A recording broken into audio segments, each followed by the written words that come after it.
I am Joan II, Queen of France and Navarre, and Countess of Burgundy and Artois. Born into the nobility, I never imagined that my life would be so tightly woven into the intricate fabric of French history. Between 1316 and 1322, I stood as queen beside my husband, Philip V, a man of strength and cunning, though our reign was shadowed by challenges, whispers of scandal, and the fragility of a nation in flux. The year 1316 brought profound change. King Louis X, my brother-in-law, passed unexpectedly, leaving the throne of France uncertain.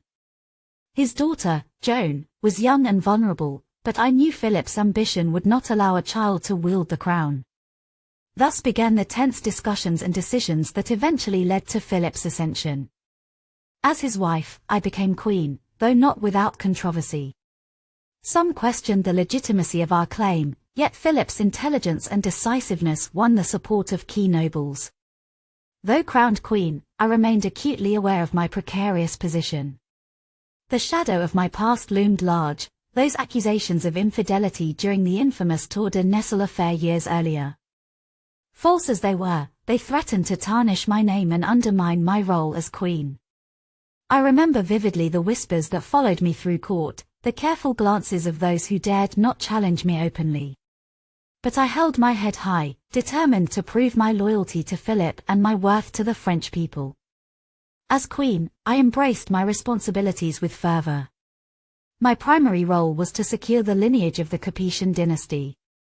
My children were a testament to this duty, and I took immense pride in their upbringing, ensuring they were prepared for the roles they would one day inherit. I also managed the affairs of Burgundy, my inheritance from my father, which remained a critical source of revenue and influence for the crown.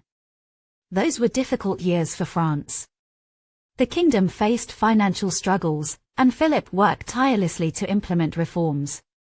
His decision to recoin money stabilized the economy but caused friction with merchants and nobles alike.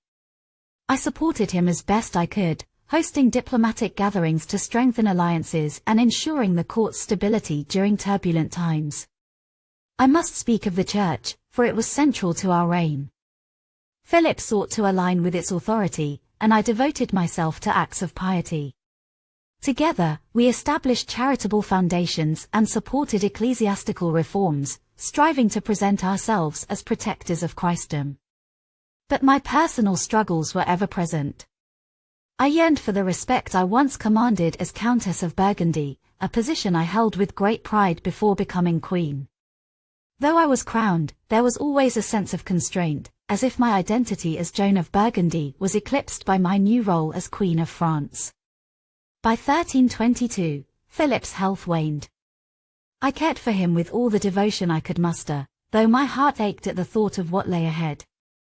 When he passed in January 1322, I mourned deeply, not only for the man who was my husband but for the stability his reign had brought to France.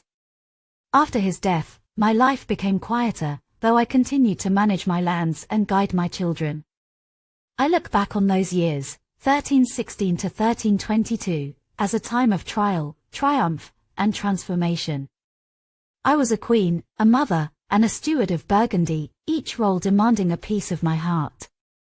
If history remembers me, let it remember a woman of resilience, bound by duty yet shaped by her strength.